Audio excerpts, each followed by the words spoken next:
Hello, and my name is Oriana Bandiera. I'm from the London School of Economics, and I'm very grateful to the organizers for inviting me to give this series of Griliches lectures at the Latin America meetings of the Econometric Society. I'm happy to be here in virtual Bogota. Virtual Bogota looks a lot like my office, but nevertheless, let's go on. I'm very honored, and especially because I'm a great fan, I think, like every economist, of Zvi Griliches' work. And in my case, I think my first publication was on technology adoption. So since a very young age, I've been studying Zvi Griliches' contributions. So today, and the series of lectures are titled Organizing Development.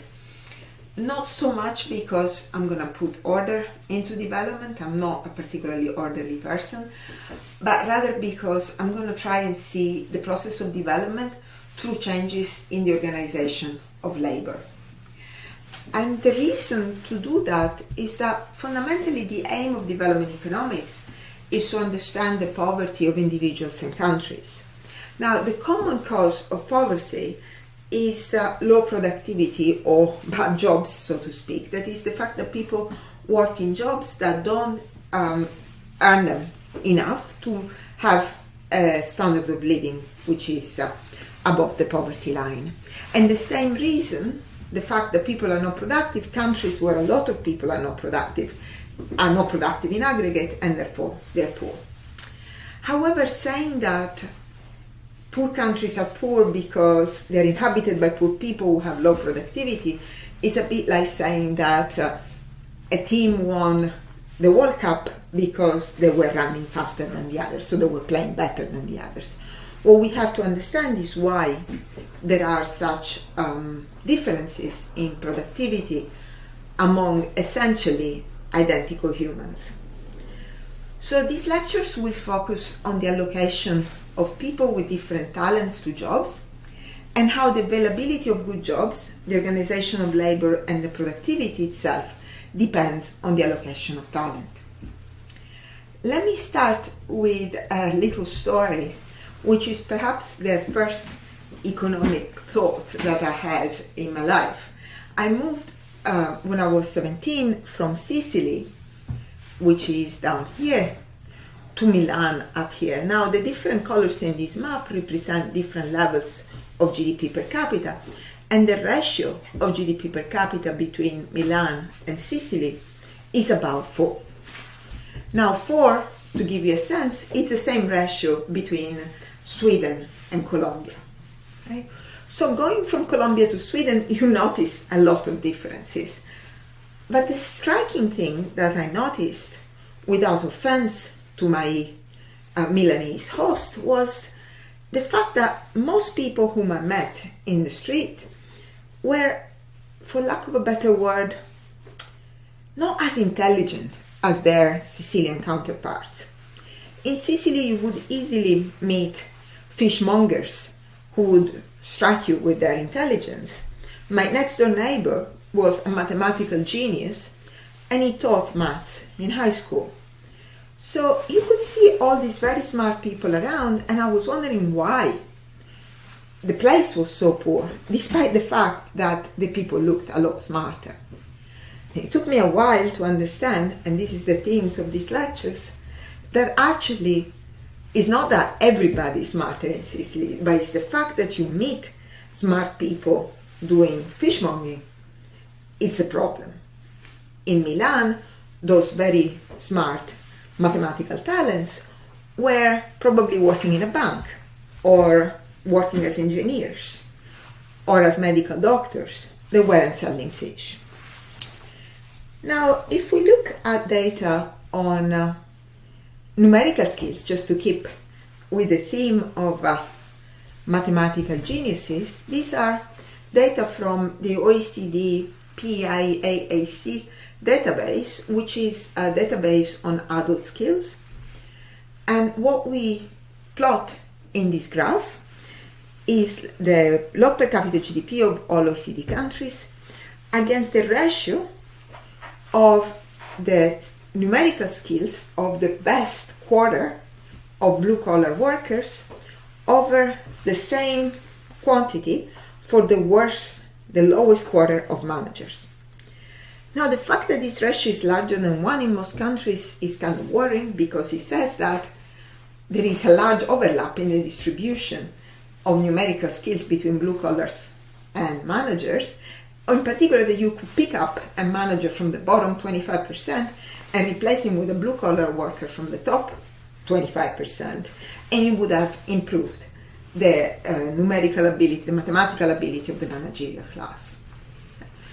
Now, the other striking thing about this graph is that the relationship between this ratio and economic development is quite negative and quite strong.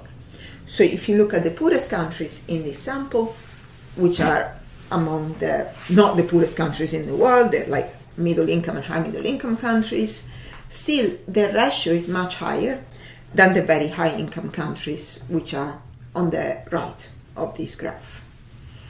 So in these lectures, I will try to understand why. I will document differences in the organization of labor along the development path, and I will show how this evolves from micro-enterprises to large multi-sectoral organizations. At each stage, I will document differences by wealth and gender in the same country, and we'll see how wealth and gender are two things which put obstacles to the optimal allocation of talent.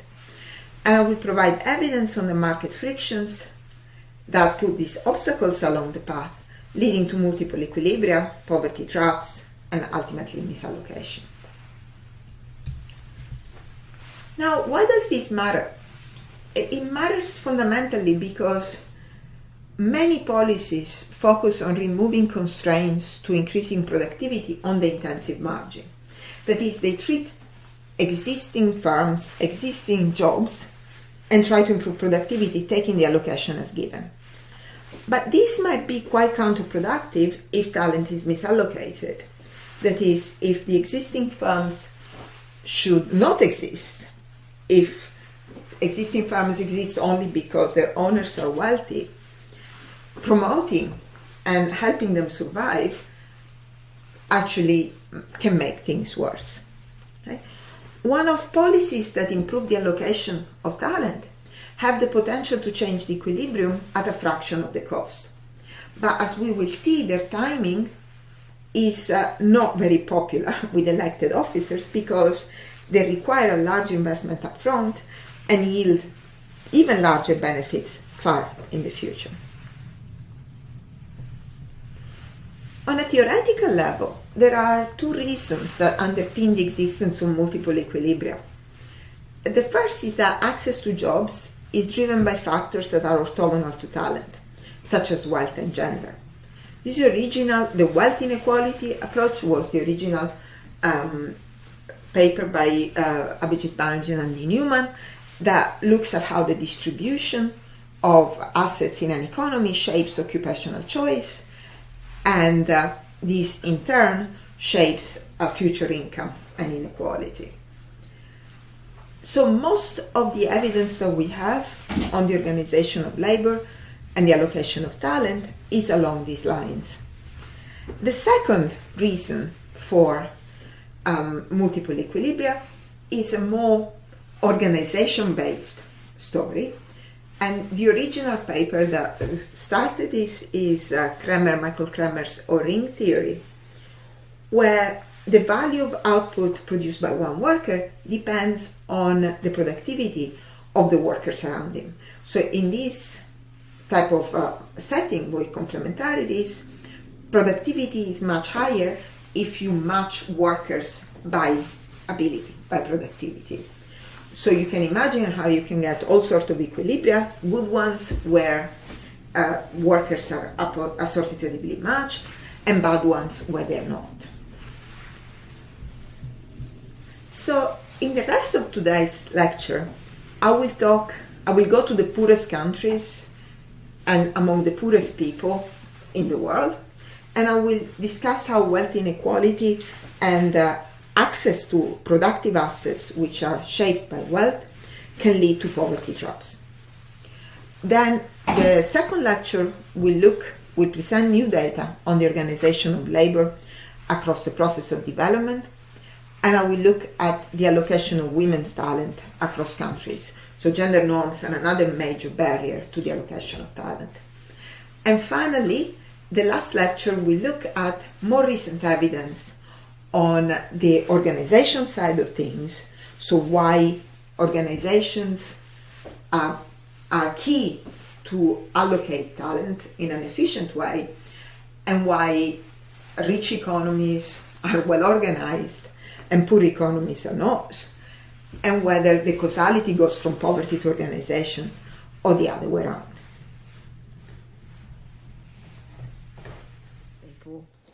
This is based on a recent paper of mine with Claire, Robin, Matresh and Anton, and it's also based on an earlier paper called Labor Markets and Poverty in Village Economies that was co-authored with a subset of these authors and also Mushi Sulaiman, Imran Rasul and Selim Gulashi.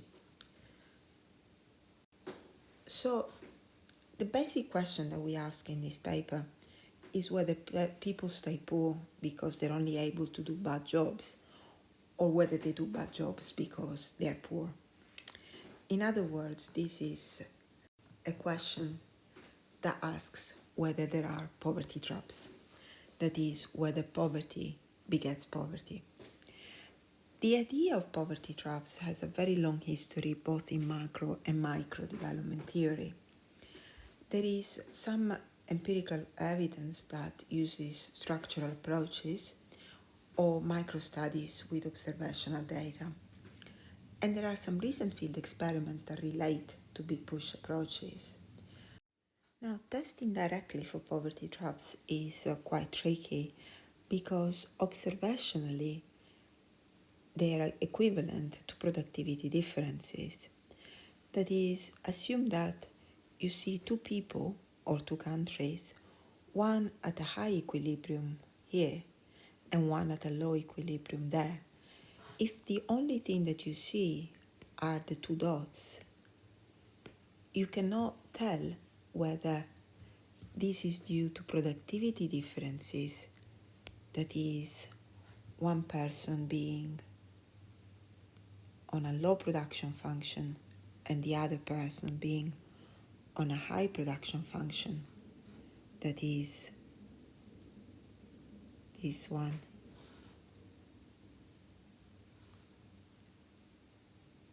and this one. Sorry, my drawing is not my biggest skill. Or alternative explanation, they are both facing the same production function, which has this S shape here, and one had the good fortune of being born past this unstable steady state here, and therefore ends up in the high equilibrium, whereas the other one was born poor and hence converges to the low equilibrium over here.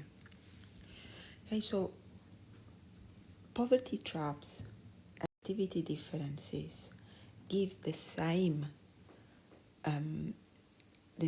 equilibrium, the same observational equivalent differences in equilibria.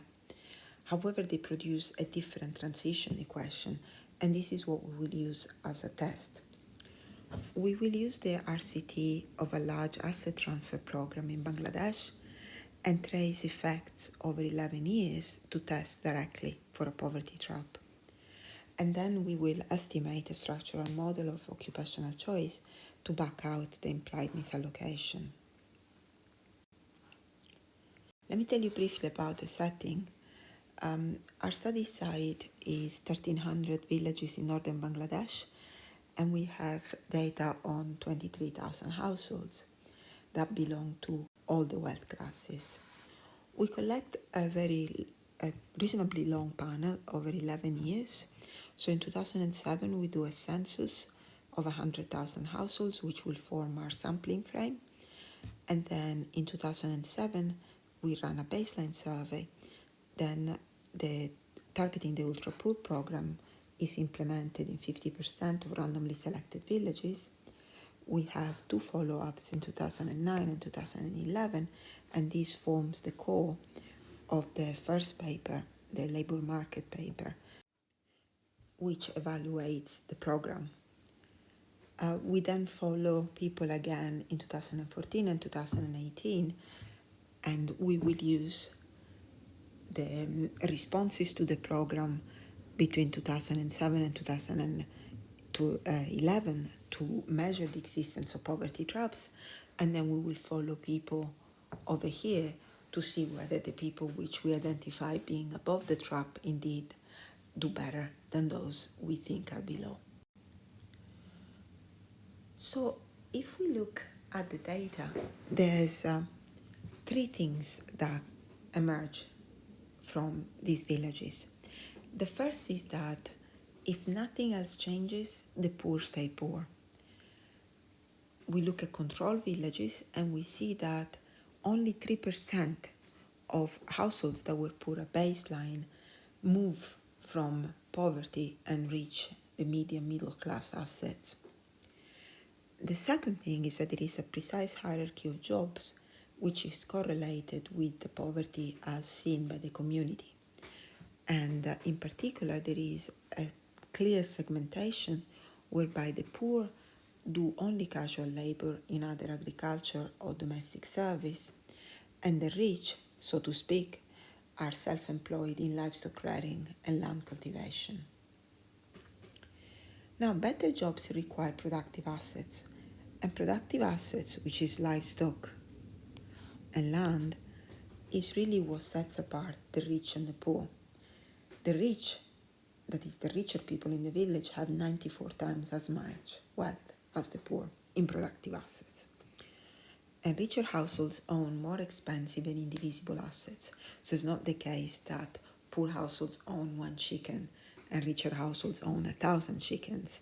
Rather, poor households own a chicken and richer households own land and livestock. Now, the first telling sign of the existence of a poverty trap is a bimodality in the distribution of productive assets. This suggests, but doesn't prove, that there can be two equilibria, one high at log 6 and one low, close to 0. The red lines are treatment villages and the blue lines are control villages. And this is the baseline distribution. You can see that it's almost identical. Now, here is a test. We used the BRAC targeting the ultra-poor program. This was randomly allocated across areas. Beneficiaries were the poorest women in these villages. The program transferred a large asset, which is a cow most of the times, and training on how to take care of it. The value of the asset is 1 year of per capita expenditure. At the time, this was 5 times the typical microloan, just to give you an idea comparing it to other programs. Now, entirely by luck, the program moves the poorest from the low mode to the lowest density area. And the reason why this is lucky is that if there is an unstable steady state, by definition, nobody will be around it. So if there is an unstable steady state, it will have to be somewhere around here. Notice that shocks of these magnitudes are very rare. So this is the amount, the average transfer, and this is the distribution of shocks received by control households between 2007 and 2009. And you see that there is less than 6% of households that receive shocks of that magnitude. So this is not something that we would observe normally in the data. Now, our test is based on the intuition that poverty traps and differential productivity, that is the two stories, the production function that looks like an S shape and the production function that looks like that, and there is 2 of them, they look equivalent in steady state because they both give you 2 steady states, one high and one low. But they produce very different transition equations. One will look like this, and the other one will look like that. And a necessary condition for poverty traps is that the transition equation, that is, the equation that links capital in 2011 in this case to capital in 2007, is not concave. So the way we can test this is by using the fact that beneficiaries differ very slightly in baseline assets. If you remember that by model distribution, there was a mode at close to zero, but it wasn't a single point. So we use a variation in asset which is small relative to the size of the transfer, but that should be enough to throw some people to the right of the unstable steady state and to the left if such unstable steady state exists. So what do we find? Well, the test consists in measuring whether the transition equation, that is the link between productive assets in 2007 and productive assets in 2011, looks like a concave production function or like this. The suspense is kind of ruined here because you can see already that it looks pretty much like an S shape. And there is an unstable steady state here, and this corresponds exactly to the minimum point of the distribution, the lowest density point. So how do we know that K hat is unstable? Well, we can see that below K hat people lose capital and above K hat they gain it. Now, our identification is based on differences in initial assets that are extremely small relative to the transfer, but is not randomized. Now, creating random variation in initial assets, which is sufficient to estimate the entire transition equation, is quite challenging because we have to populate. If we don't know where the unstable steady state is, we have to populate the entire x-axis with different treatments. And given that the treatment is at the village level, we would need very many villages. And the reason we need villages is that individual randomization of transfer values first is likely to violate the stable unit treatment assumption, because people will react to receiving the highest or the lowest just because it's relative rankings. And second, it will raise, more importantly, very serious ethical concerns. So identification here is based on differences which are very small but not randomized. So what we can do is to provide support, evidence in support of identifying assumptions.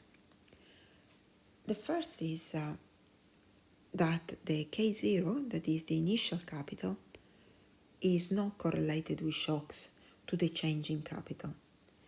Now, given the placement is randomized, we can use the control villages to account for shocks. If we estimate the transition equation in control villages, that's what we get.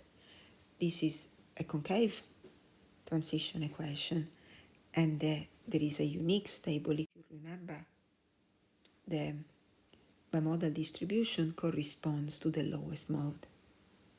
Equilibrium, which here is the regression equivalent. If we look at above K in control, there is no difference. If you do the diff and diff, which is what this column 5 does, there is no difference either.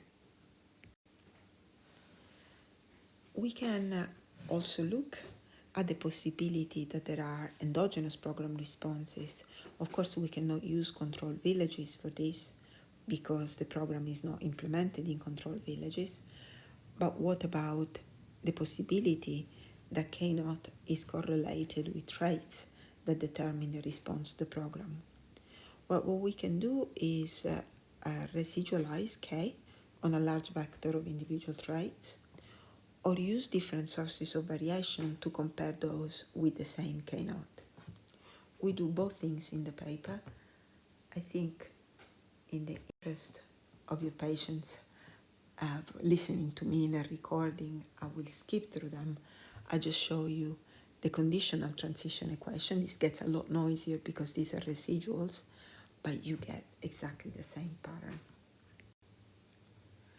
Now, what is the story behind the transition equation?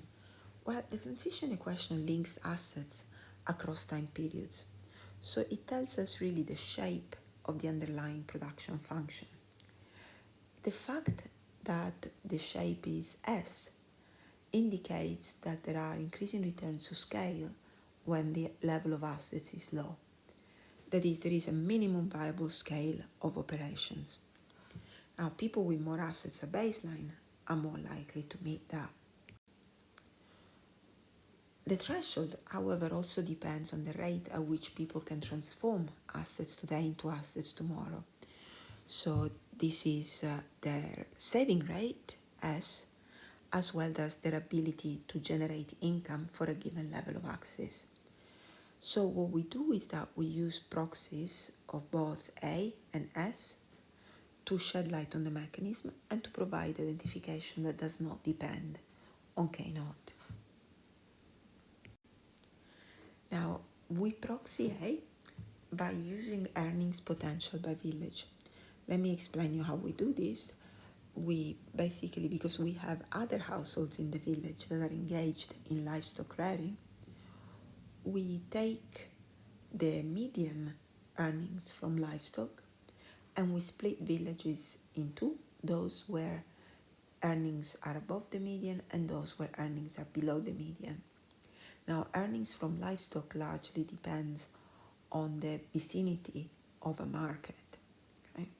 This, of course, is correlated with other things, but for the purpose of our test, it doesn't matter. What matters is that we see that the threshold is lower where the earnings are higher, which makes sense because if you get a cow and the cow yields 10 a year, you need to have more assets for it to be sustainable relative to the case where you get a cow that yields 100 a year because you're closer to the market. And this is what we see here. There are two thresholds. This is for the below median villages, and that's for above the median villages, which is much lower. So now what we can do is to compare people with the same amount of capital, so same K0, say 2.3, and we compare the person with the same 2.3, so the same unobservable correlated with K0, and we see this person is above this low threshold and below this one. Okay, so controlling for it is K0. We can see whether he escapes poverty or she escapes poverty if she happens to be in a village where the threshold is 2.2 and does not escape if she happens to be in a village where the threshold is 2.4. So instead of using K0 as a measure of variation, we use the threshold. We can do the same with the savings rate, the same with health. Interestingly, anxiety is one that creates the biggest difference in thresholds. Education, and we can basically use this variation to identify the trap while controlling for the level of K0 at baseline. Okay? So actually this is not the level, these are actually fixed effect for each K0. And you see that it doesn't quite matter which of these heterogeneity sources we use. We always see that you need to be above your relevant threshold to escape the poverty trap. Okay? Interestingly, the effect of being above K hat does not depend on whether we control for fixed effects or not, which suggests that the threshold itself is not correlated with K0, which was our concern to start with. And then the second thing is that Being above KL doesn't matter, because if you're in a village where the true threshold is K hat, you need to be above K hat to escape. Now we have a look at the long run, because poverty traps are such. If the difference which is created by the shock will determine differences in the long run. So these are a series of differences between people above and below the trap, the threshold, and before and after the transfer in different years. So the first one is difference in productive assets. We see that this grows over time. So this is the difference that we identified earlier. It stays stable 3 years later, and it shoots up 7 years after. This is actually driven, interestingly, by land. There's no acquisition of land for the first 3 periods, but after 7 years, some people manage to acquire land, which is, up until to that point, only owned by the richest households. The gap in consumption also increases over time, and interestingly is initially negative for those who are above the threshold, which suggests that they were saving to buy more assets later. This should cast a word of warning in using consumption to evaluate the effectiveness of poverty reduction interventions, especially in the short run when people haven't reached the new equilibrium. If we did use consumption as our metrics after 4 years and compare people above and below the poverty threshold, we would find exactly the opposite. That is, we would find the people above the threshold to be poorer by this measure than people below. So it's important to always remember that consumption is a good metrics in steady state. There is an average gap in hours worked. It increases, so in after 4 years, and it stays stable thereafter. Now, over 11 years, there is also life cycle savings that affect asset stocks. And what we see is that the asset dynamics reflect both the convergence to steady state and aging. Below the threshold, they go in exactly the same direction, but above the threshold, they go in opposite direction. So if we look at younger beneficiaries who are not still hitting the life cycle, the accumulation, we see that actually those who are above the threshold are 20 percentage points more likely to have accumulated more assets by year 11. And this basically splitting by percentiles. Now, we also estimate a structural model which allows us to quantify the benefits of this program, the benefits of reducing misallocation, and to do policy counterfactuals.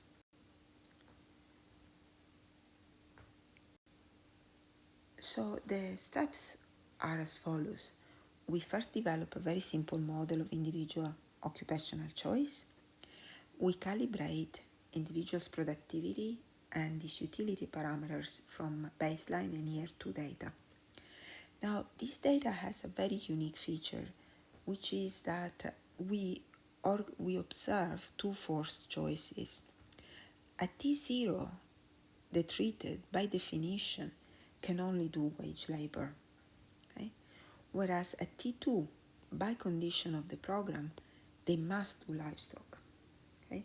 So the conditions of the program are such that if they take the cow, they have to try for 2 years. After 2 years, if it doesn't work out, they can sell it. But for the first 2 years, they have to try. So normally, it's very difficult to estimate productivity because we only observe people doing the job that they can do best. Okay? But in our case, in the first period, they are constrained by their own poverty in doing wage labor, and in the second period are constrained by the program. So we estimate productivity using year 0 and year 2 data, and then we evaluate the model using data from year 4, 7, and 11. What the model does is to estimate each individual's optimal steady state and quantify the misallocation. So these are tests of the model after 4, 7, and 11 years. Okay? So this is hours in livestock rearing, the first row here, and this is year 4, year 7, that's an ugly 7, and year 11. Okay? And on the horizontal axis we have capital in the year before, the period before. And you see that the green is the predicted hours by the model, and the pink is the actual hours. And you see that there is a very close fit. And actually the fit gets better as people approach the steady state. And same thing for wage work below. Now, how do we estimate misallocation? Well, we look at the people at the upper mode, and we assume that the ultra poor have assets that are equal to the upper mode, and then we use the model to estimate optimal occupation. So the actual is the pink. We know that we observe them only doing wage labor, so this is payoff at the actual occupation, and this is payoff if they were to do the optimal allocation. So you see two things from here. The first is that nobody, for most people, is optimal to do livestock rearing. So the total value of misallocation sums up to $15 million per year. The total cost of transfers that's needed to bring everybody above the threshold is 1 million, but it's 1 million one-off. So this program is always been touted to be among the most expensive poverty reduction programs, and it's true, it's very expensive, but the benefits are way larger. Now, the model suggests that 96% of individuals are misallocated at baseline. The value of misallocation, as we've seen, is way higher than the cost of eliminating the traps.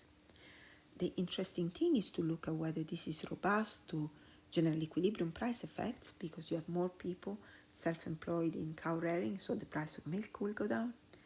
Doubling of the wage rate, because now there is fewer people in wage labor, so the wage rate can go up, or making wage labor less painful.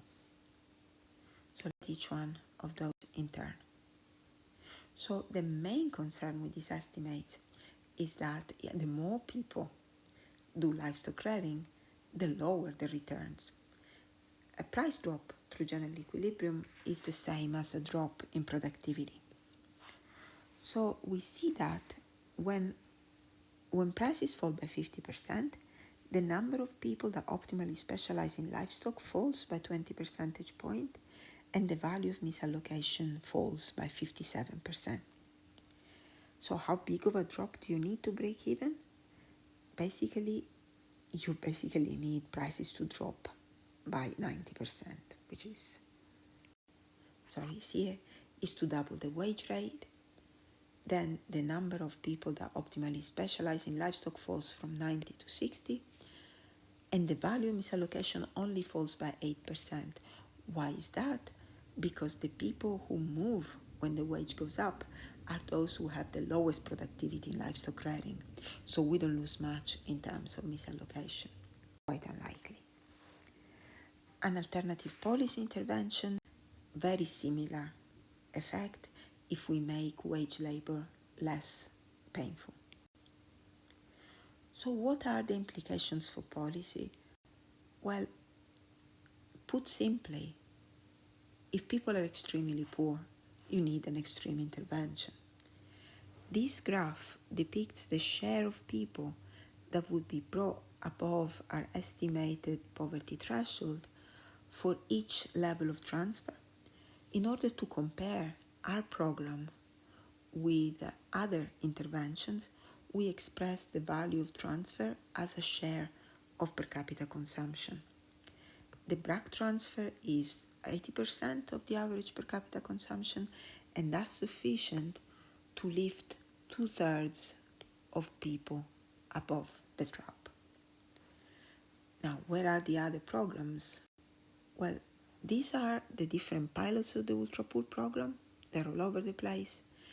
This is the typical microloan at the time at $100 or even at $200.